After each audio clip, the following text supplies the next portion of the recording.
On the night Adaeze Okafor walked into the Afolayan mansion, she did not go there looking for love, luxury, or a rich man's attention. No, hold on. She went there because her younger brother needed surgery, the hospital wanted money before sunrise, and the only thing standing between her and total ruin was a delivery job that paid too little and demanded too much.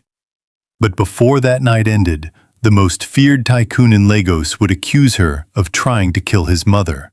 The whole city would begin calling her a gold digger, and she would find herself trapped inside a marriage that looked like a dream from the outside and felt like a war from within.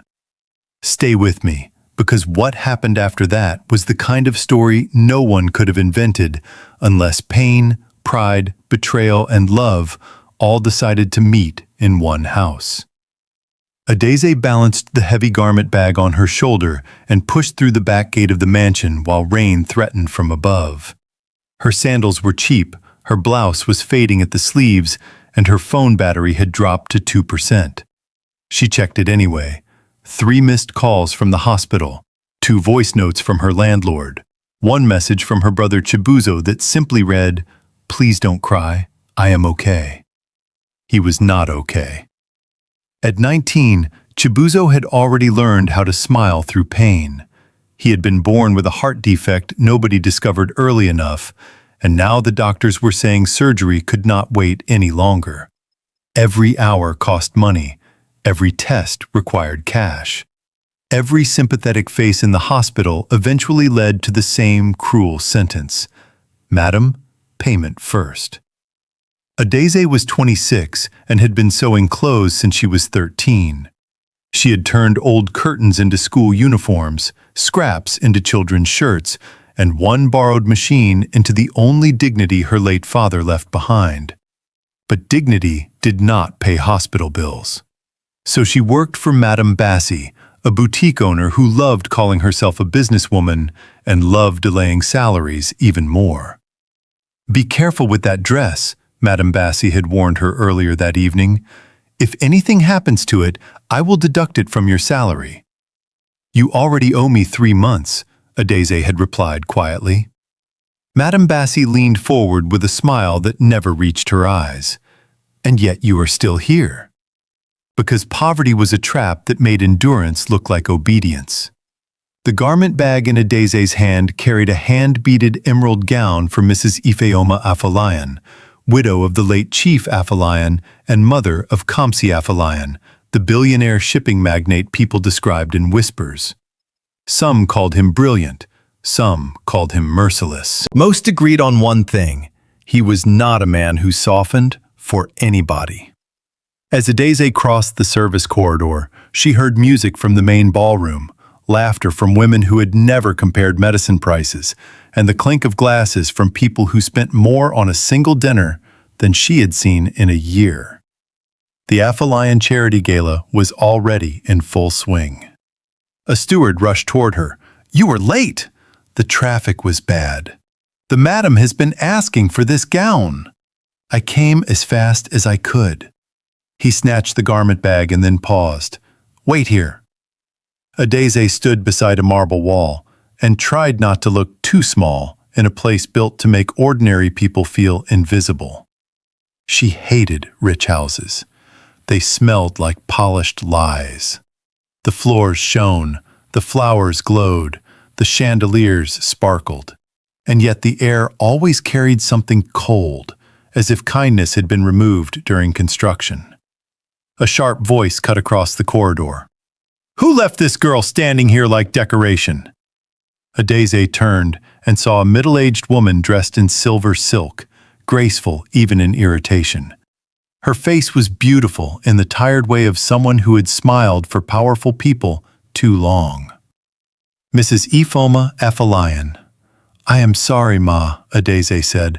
"I brought your gown." Mrs. Afolayan took one look at her soaked shoulders and frowned at the staff. Could nobody offer her a towel? Or a chair? Is this house now poorer than basic manners? The staff lowered their eyes. "Come," Mrs. Afolayan said. "Bring it to my room." Adaeze followed her upstairs, amazed that the woman sounded kinder than anyone else in the house. They entered a private lounge overlooking the pool.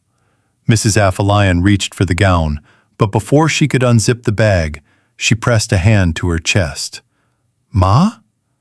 I am fine." She was not. Her breathing became uneven, her fingers trembled. She took one step back, missed the edge of the rug, and lurched toward the open terrace doors leading to the pool. "Ma!" Adaeze dropped the garment bag and ran. Mrs. Afolayan crashed against a side table, knocked over a vase, and staggered toward the water. For one terrifying second, it looked like she would fall face first into the pool. Adaeze grabbed her just as the older woman's body gave way. "Help!" Adaeze shouted. "Somebody help!" The woman was heavy with dead weight. Adaeze lowered her to the wet stone floor, trembling as rain began to fall harder. Mrs. Afolayan's eyes rolled back. Her breath came in short, broken pulls. Adaeze remembered her father once collapsing in their workshop before he died. She remembered panic. She remembered nobody knowing what to do. She refused to repeat that helplessness now. "Ma, look at me. Stay with me." Her hands searched the woman's clutch bag and found an inhaler. "Thank God." She tried to help her use it, but Mrs. Afolayan's grip had gone weak. Adaeze steadied her head, gave her the inhaler, and kept shouting for help. Footsteps thundered down the corridor. Then a deep, furious voice froze the air. "What is going on here?" Adaeze looked up and saw him. Tall, broad-shouldered, rain-darkened suit, jaw set like a threat. Eyes so cold they could have cut glass. Kamsi Afolayan. He saw his mother on the ground, saw Adaeze kneeling over her, and reacted before reason could catch up. He yanked Adaeze to her feet so hard she gasped. "What did you do to her?" "I did nothing." "My mother was fine 10 minutes ago." "She collapsed." "Liar." "I am trying to help her." His grip tightened. "Security!" Mrs. Afolayan suddenly coughed, inhaled sharply, and opened her eyes. "Kamsi," she whispered. "Leave the girl." Everything stopped. Kamsi's face shifted, not into softness, but into control. He let go of Adaeze, though his suspicion did not leave his eyes. "She saved me," his mother said weakly. The security men arrived too late to be useful. Staff filled the doorway. Somebody called the house doctor. Somebody else began filming before another servant slapped the phone down.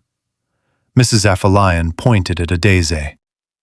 "If she had not held me, I would have fallen in." Adaeze stepped back, shaking with adrenaline. "Ma, you should lie down." The house doctor came, examined Mrs. Afolayan, and confirmed that stress and an asthma trigger had caused the collapse. "She needs rest, not drama." Kamsi did not apologize. He only stared at Adaeze as if he had moved her from enemy to possible inconvenience. Mrs. Afolayan noticed. "Thank the girl." He said nothing. She fixed him with a harder look. "Kamsi?" His jaw flexed. "Thank you." It sounded like a sentence dragged over broken glass. Adaeze nodded once. "I should go." Mrs. Afolayan reached for her wrist. "No. You will not disappear into the rain after saving my life. At least eat first." "I cannot stay, Ma. My brother is in the hospital." That was the first moment Kamsi's expression changed for reasons that were not anger, not warm, not compassionate, just alert. "Your brother?" his mother asked. "He needs surgery." Mrs. Afolayan's eyes softened. "Sit with me for 5 minutes." Adaeze almost refused, but exhaustion won.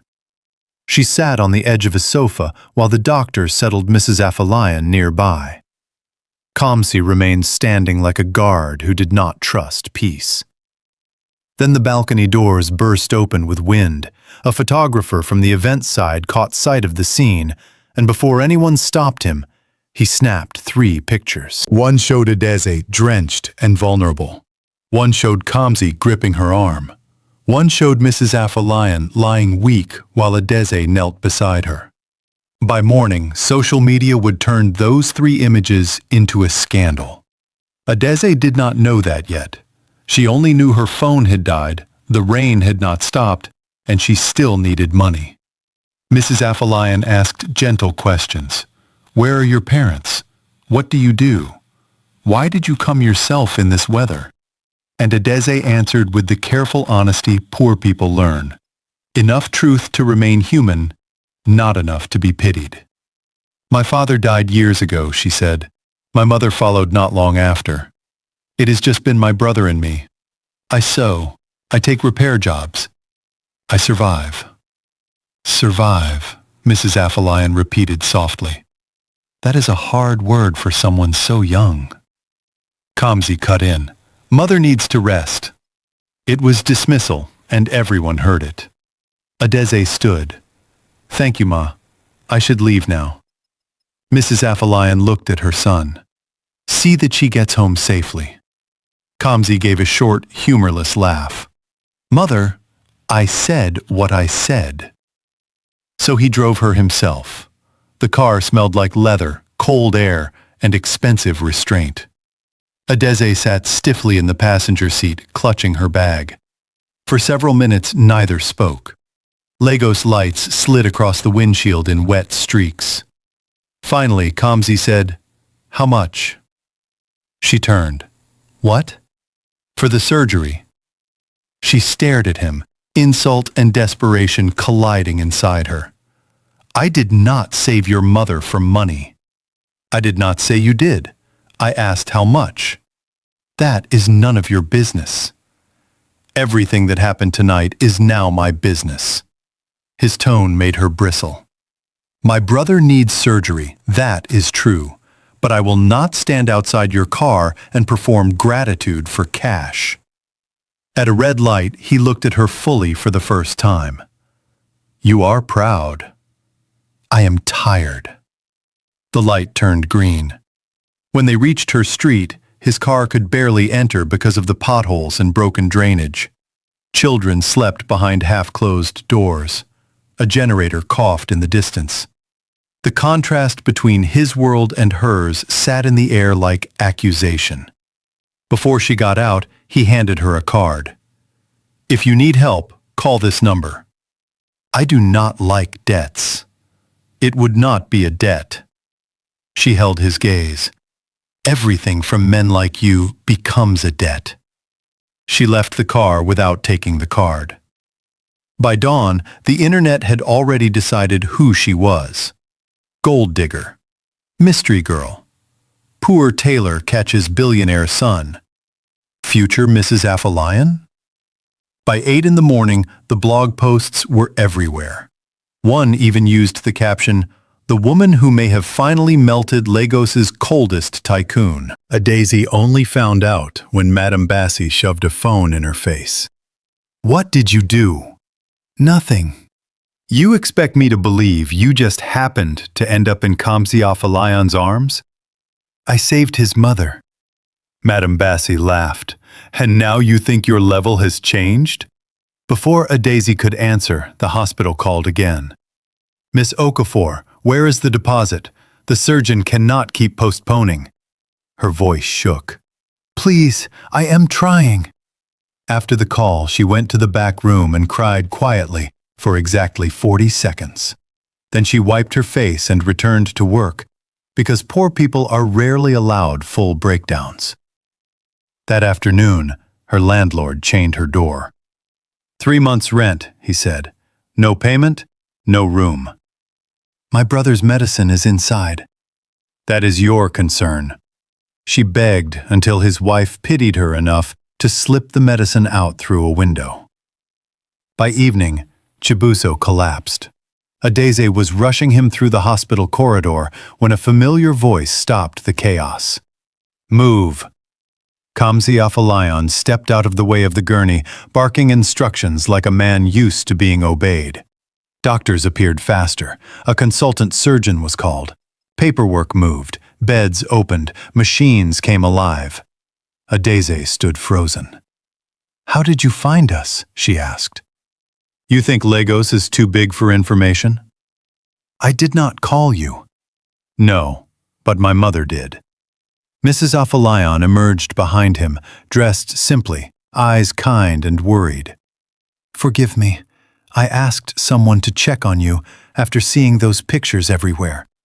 When I heard about your brother, I came." Adaeze's throat tightened. "Ma." The surgeon approached with a file. "He needs surgery within 48 hours. We can stabilize him tonight, but no more delays." Kamsi took the file, scanned it, and looked at Adaeze. "The hospital has been settled." She stepped back. "No. Your brother would rather die than let you keep that pride? That is cruel." "That is reality." Mrs. Afolayan touched Adaeze's hand.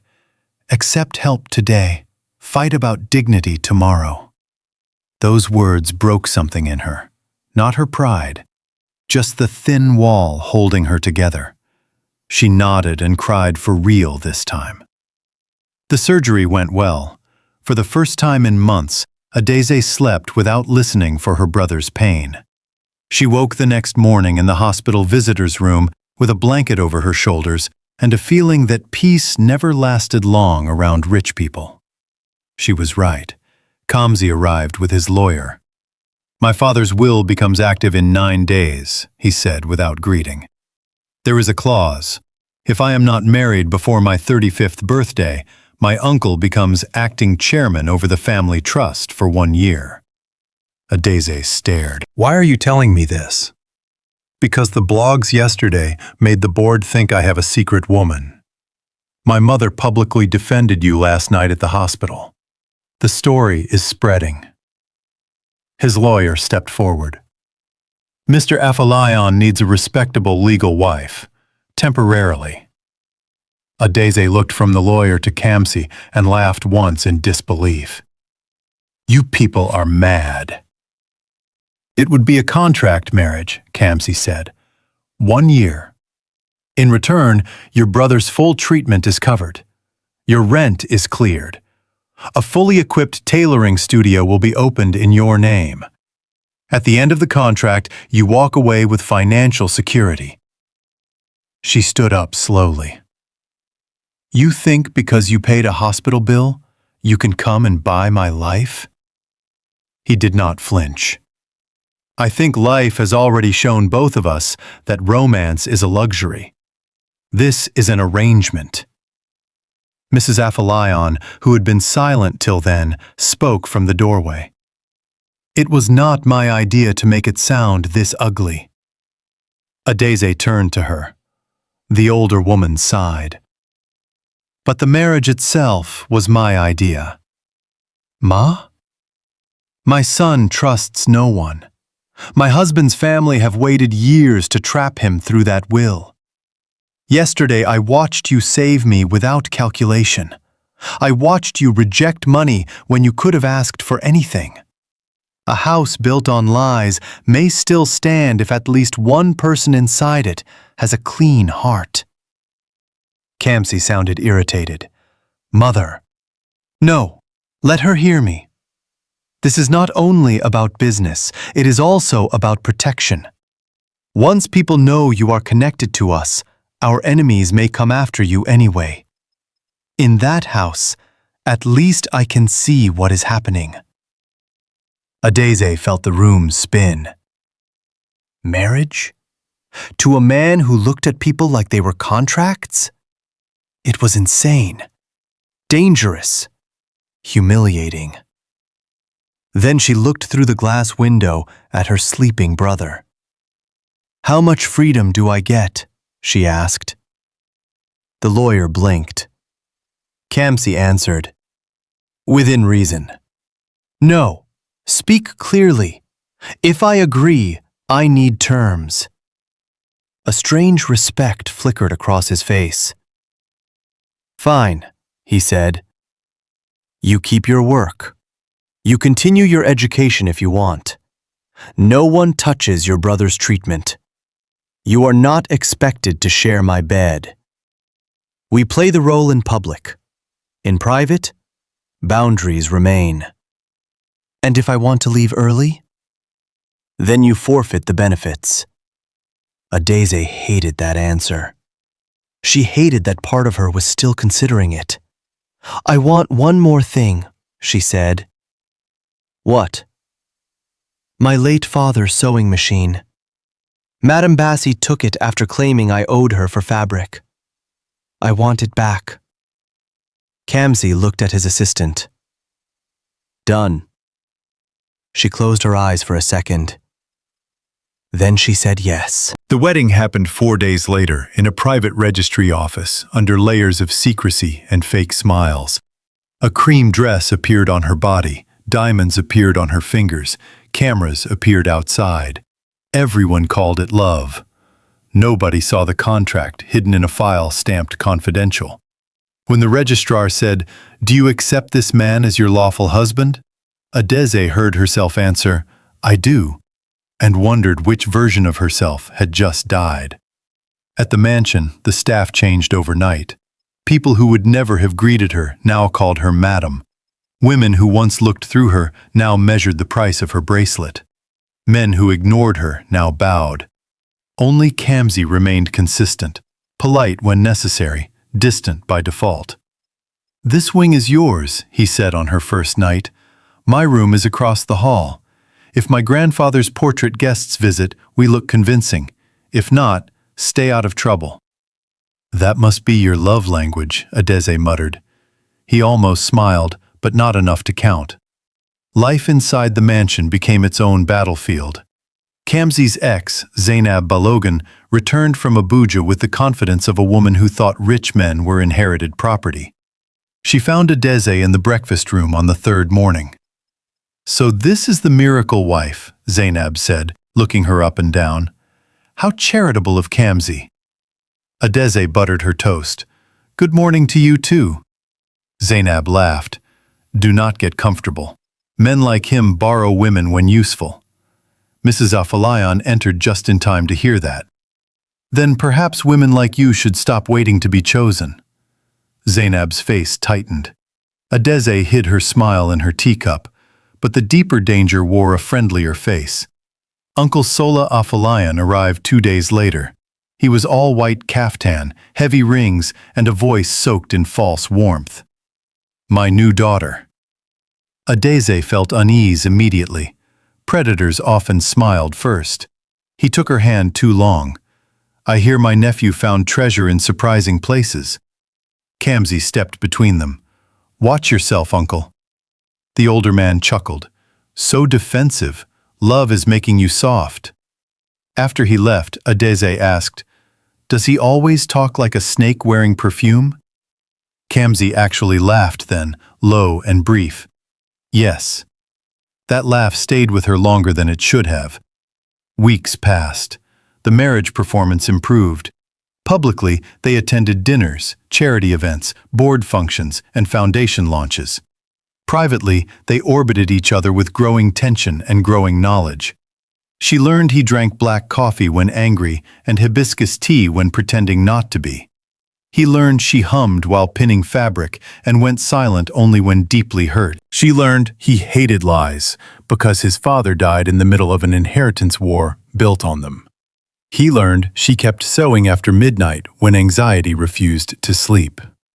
One evening, Mrs. Afolayan found Adaeze in the old storage room opening dusty garment trunks. "What are you doing here?" "Searching for old family textiles." "For what?" "I want to redesign the pieces for your women's foundation gala. The current samples are expensive but empty. They have no story." Mrs. Afolayan smiled. "And you think clothes should carry truth?" "I think truth always leaves a stitch somewhere." Together they discovered old Aso Oke strips, heritage embroidery, and a box of archived designs from the company's early years. As Adaeze turned the pages, something caught her eye. A flame-shaped motif with 3 curved lines. Her breath stopped. She had seen that pattern before, on the first page of her late father's old sketchbook. She took a picture quietly. That night, back in her room, she opened the sketchbook she had hidden among her few belongings. There it was, the same motif, her father's initials below it. E.O. Adaeze Okafor. Why would the Afolayan archives carry her father's design? The next morning, she asked Kamsi carefully, "Who designed your company's royal flame line?" He answered without looking up from his tablet. "It came from our early artisan division before my time. Why?" "No reason." But there was a reason, and it tasted like old theft. At the Foundation Gala, Adaeze's redesign stunned everybody. Models wore revived traditional fabrics cut with modern elegance. Older women cried, seeing forgotten patterns restored with dignity. The press called it genius. The investors called it authentic. Mrs. Afolayan called it the first event in years that felt like the family still had a soul. Then Zainab struck. She approached Adaeze near the staircase with a glass of red wine and a smile too sweet to trust. "You really think talent can erase background?" she said. Before Adaeze answered, wine spilled down the front of her ivory dress. Gasps, cameras, silence. Zainab widened her eyes theatrically. "Oh dear." Adaeze stood frozen, humiliation rising like heat. Then Kamsi crossed the room, removed his black suit jacket, and draped it over her shoulders. "Anyone who disrespects my wife disrespects me," he said to the room. He turned to Zainab. "Leave." Zainab laughed nervously. "Kamsi, it was an accident." "No, your life with us was." She left under 100 staring eyes. Later, on the private balcony, Adaeze held the jacket tighter around herself. "You did not have to do that." "Yes, I did." "You like control too much. And you hate accepting care too much." Rain started lightly. City lights blurred beyond the railing. He stepped closer. "Who taught you that needing people is weakness?" She looked away. "Life." His voice softened in a way that startled both of them. Life lied. For a second, the world narrowed to rain, breath, and the dangerous fact that she wanted him to touch her. She stepped back first. That same night, Uncle Sola stole into the archive room and removed a file before anyone saw him. The next week, trouble arrived from 2 directions. First, Chibuso called Adaeze in tears. "Sister, 2 men came asking questions about you. They said if rich people are helping us now, we should remember old debts." "Did they touch you?" "No." "Stay inside, I am coming." When she got to the flat, she found the door kicked in and her father's workshop trunk open. The sketchbook was missing. Adaeze went cold. Only one thing had been left behind. An old receipt from Afolayan Textiles dated years before her father died. When Kamsi saw it, his face hardened. Who else knew about that sketchbook? No one. Then someone inside the house has been watching. He ordered immediate security. Second, a gossip site leaked a new headline. Marriage of convenience? Questions rise over Afolayan union. No contract was shown, but the language was too precise. Someone was digging. That evening, Adaeze confronted Kamsi in his study. "Did you tell anyone?" His expression chilled. "No." "Then why does the leak sound like it came from your side?" "Because my family is full of vultures." You say that as if it excuses everything. He stood. What exactly are you accusing me of? I am accusing your world of swallowing people like me and then asking for patience. He ran a hand over his face. Adaeze, I am trying. Trying is not the same as trusting. That landed. He said quietly, You are right. The softness in those words was more dangerous than his anger. The truth began coming apart 3 nights later. Mrs. Afolayan knocked on Adaeze's door, carrying an old envelope. There is something I should have told you sooner. Inside the envelope was a photo. 2 young men stood in front of a textile warehouse, smiling with the confidence of people who believed success would be clean. One was Chief Afolayan in his youth. The other was Adaeze Okafor, Adaeze's father. Her hands started shaking. My husband and your father began in the same workshop, Mrs. Afolayan said. They were not equal in power, but they were close in vision. Your father designed by instinct. My husband had money and access. They planned to build a heritage line together. What happened? The older woman's eyes filled with shame. A warehouse fire. Your father died. Officially, it was called an accident. But after his death, the designs entered company control. My husband always said he would compensate your family. He delayed. Then more problems came. Then guilt became silence. Adaeze's voice broke. So my father was robbed. I fear he was. Did Kamsi know? No, not fully. She laughed bitterly. The man who married me to protect his company was sleeping under designs stolen from my father. Mrs. Afolayan tried to touch her, but Adaeze stepped away. That night, she packed a bag. Not because she had stopped loving Kamsi, because love without truth was just another elegant prison. Before she could leave, Chibuzo called from a strange number, panicking. Sister, they took me. Adaeze stopped breathing. What? A rough male voice came on. Come to the old harbor warehouse if you want your brother alive. Come alone. She ran straight into Kamsi in the hallway. He took one look at her face and knew something was wrong. They have Chibuzo. Who? I do not know. He did not ask for permission. He grabbed his phone, called his security chief, and said, Trace this number, now. At the warehouse, the trap revealed itself. Uncle Sola stood under hanging bulbs beside 2 hired men and a bound Chibuzo. I told you the poor girl would come, he said. Adaeze moved forward. Let him go. Sola smiled. You should have stayed grateful. Kamsi entered from the side in time to hear it. What have you done, uncle? Sola looked annoyed rather than ashamed. What I should have done years ago. Your father built sentiment into business. I removed it. That girl's father became difficult. Now his daughter has become inconvenient too. Adaeze felt the floor shift under her. You killed my father? He died because he did not know his place. Kamsi's control vanished. He lunged. The warehouse erupted. Security men rushed in. One thug pulled a knife. Chibuzo screamed. Adaeze grabbed an iron pole and swung it into the attacker's arm.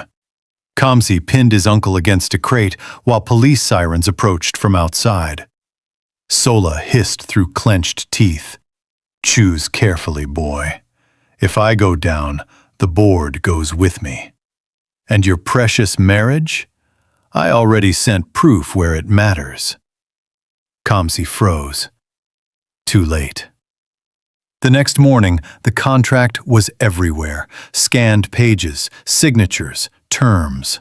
The internet that once romanticized them now mocked Adaeze.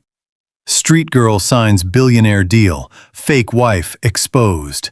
He paid hospital bills for a bride. Reporters camped outside the gate. Comment sections tore her apart. Some pitied her. Most did not.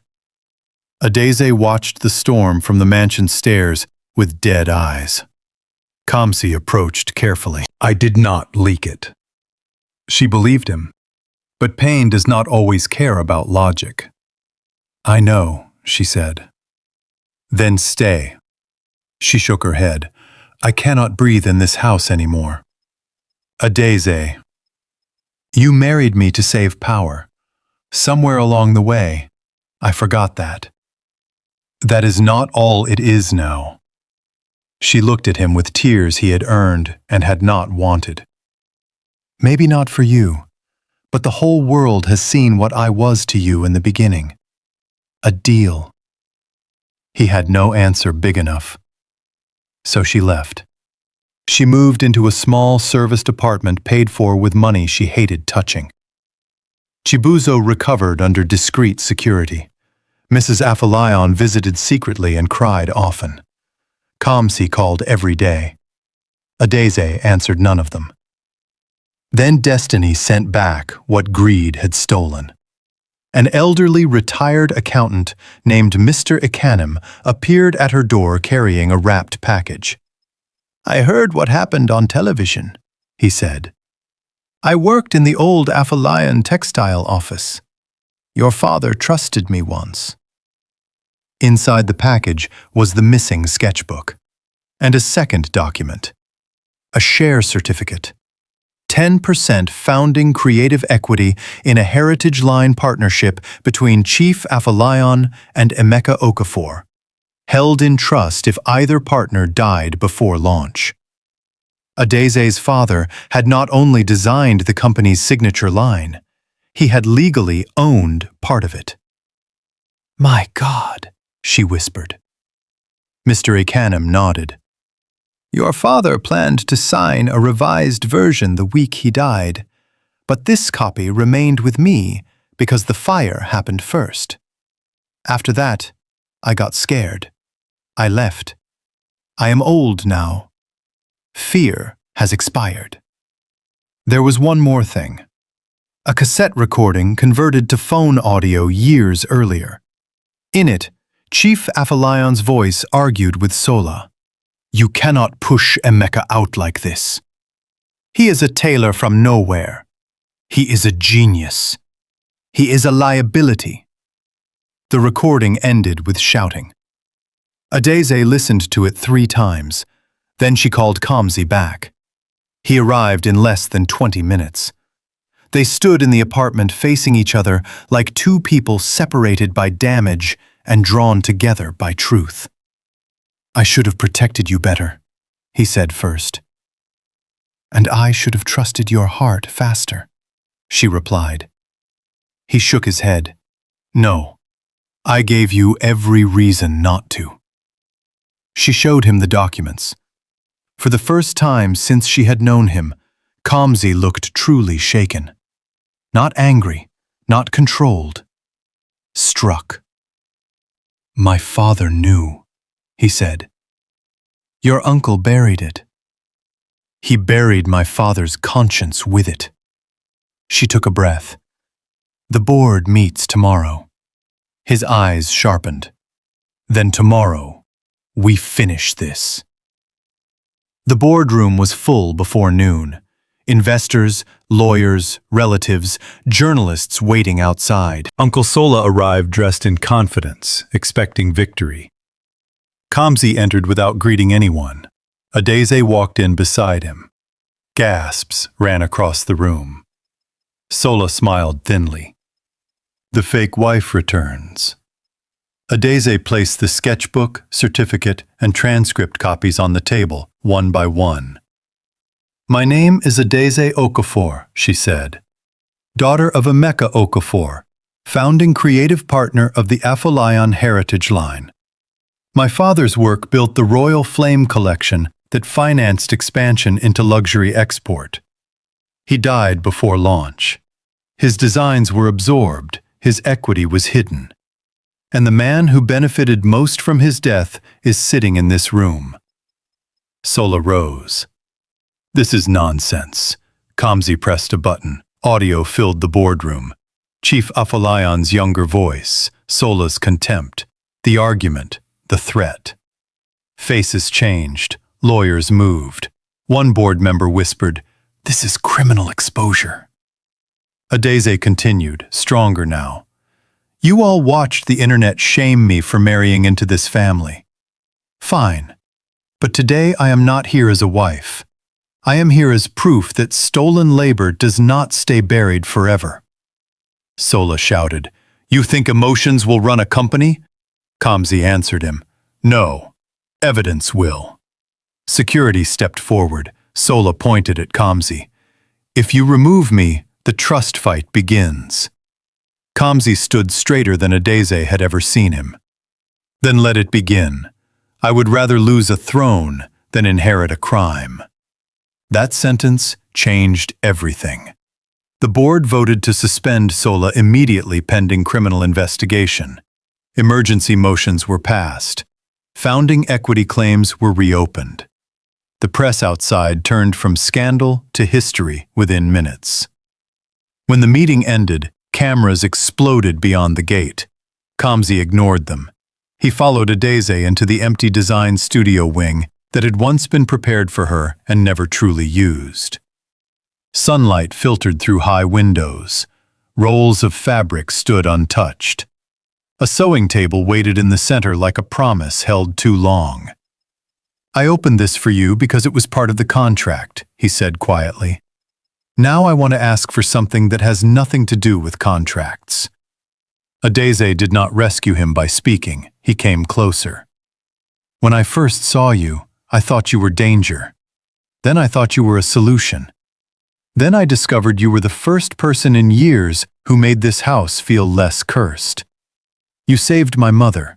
You fought for your brother. You faced humiliation without becoming cruel. And somehow, after all my mistakes, you still found a way to stand beside me when truth mattered. I do not want a temporary wife. I do not want a staged marriage. I want you, fully, honestly, in daylight, if you can forgive me." Adaeze's eyes burned. "You hurt me badly. I know. You judged me before you knew me. I know. You made my pain sound like paperwork." His voice almost broke. "I know." She stepped closer. "And I still love you, which is very annoying." The laugh that escaped him was wet with relief. She touched his chest lightly. "But if we do this for real, there will be no silent punishments, no controlling kindness, no acting like care is ownership." He nodded immediately. "Done. And my father's name will return to every design he created." Done. "And Chibuzo gets a job in whichever department does not tolerate nonsense." Also done. She smiled through tears. "Then ask me properly." He dropped to one knee right there on the studio floor, surrounded by cloth, unfinished futures, and the ghosts of old theft finally leaving. "Adaeze Okafor," he said. "Will you choose me freely this time?" "Yes," she whispered. "This time, yes." Their real wedding happened 3 months later in a quiet chapel surrounded by family, workers, old artisans, and women from Mrs. Afolayan's foundation wearing redesigned pieces that carried both names. No secret contracts, no emergency signatures, no fake smiles. When Adaeze walked down the aisle, she wore a gown made from fabric patterned with the royal flame motif and her father's initials stitched inside the hem where only she and heaven knew. At the reception, Chibuzo danced so hard his doctor nearly fainted. Mrs. Afolayan cried through half the speeches. Kamsi forgot every prepared line the moment Adaeze looked at him and ended up speaking from the heart instead. "A house can be rich and still be poor," he said, holding her hand. "Mine had money, power, and history, but no peace. Then this woman entered my life carrying pain, courage, and more dignity than all our marble put together. She did not just become my wife. She forced truth into rooms where lies had lived comfortably. And because of her, this family now deserves its own name again. Months later, the first collection under the restored label launched. Afolayan Okafor Heritage. Not as charity, not as compensation, as justice. The campaign featured artisans from across Nigeria. The profits funded medical grants, women's tailoring cooperatives, and apprenticeships for low-income creatives.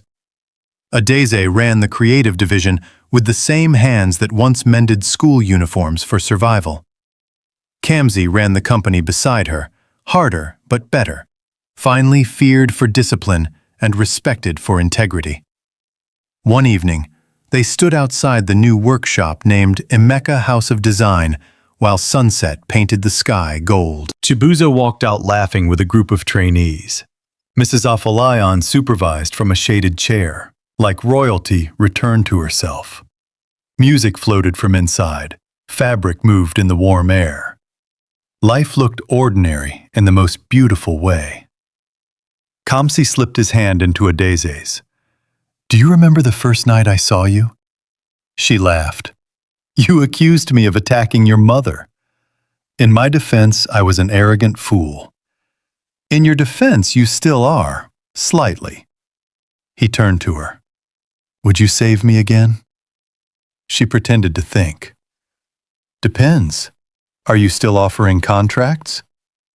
"No, only forever." She smiled and leaned into him. Then she looked straight ahead and spoke the kind of line only someone who had survived enough storms could say without trembling. "They took my father's work. They mocked my poverty. They turned my pain into gossip. But God has a way of returning stolen things in public. If your life feels buried right now, do not agree with the grave too early. Your truth may only be gathering witnesses. And if you are listening to me right now, remember this. Not every closed door is your end. Sometimes it is the room where your story changes." If you enjoyed this story, subscribe, like this video, and tell me in the comments, if you were Adaeze, would you have accepted the contract marriage, or would you have walked away from Kamsi from the very beginning? I will see you in the next story.